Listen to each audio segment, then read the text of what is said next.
Genesis chapter 11. The Tower of Babel. Now the whole earth had one language and the same words. And as people migrated from the east, they found a plain in the land of Shinar and settled there. And they said to one another, "Come, let us make bricks and burn them thoroughly." And they had brick for stone and bitumen for mortar. Then they said, "Come, let us build ourselves a city and a tower with its top in the heavens, and let us make a name for ourselves, lest we be dispersed over the face of the whole earth." And the Lord came down to see the city and the tower, which the children of man had built.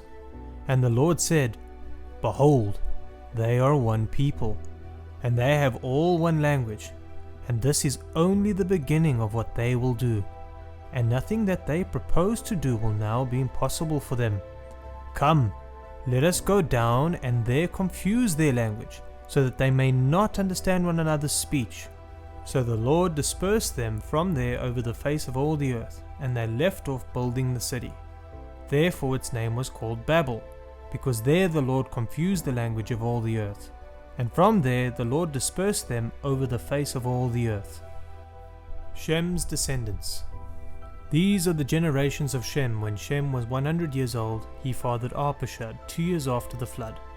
And Shem lived after he fathered Arpachshad 500 years and had other sons and daughters. When Arpachshad had lived 35 years, he fathered Shelah. And Arpachshad lived after he fathered Shelah 403 years and had other sons and daughters. When Shelah had lived 30 years, he fathered Eber. And Shelah lived after he fathered Eber 403 years and had other sons and daughters. When Eber had lived 34 years, he fathered Peleg. And Eber lived after he fathered Peleg 430 years and had other sons and daughters. When Peleg had lived 30 years, he fathered Reu. And Peleg lived after he fathered Reu 209 years and had other sons and daughters. When Reu had lived 32 years, he fathered Serug. And Reu lived after he fathered Serug 207 years and had other sons and daughters. When Serug had lived 30 years, he fathered Nahor. And Serug lived after he fathered Nahor 200 years and had other sons and daughters. When Nahor had lived 29 years, he fathered Terah.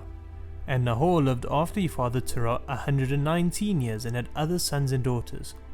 When Terah had lived 70 years, he fathered Abram, Nahor, and Haran.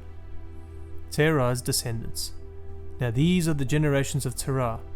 Terah fathered Abram, Nahor, and Haran fathered Lot.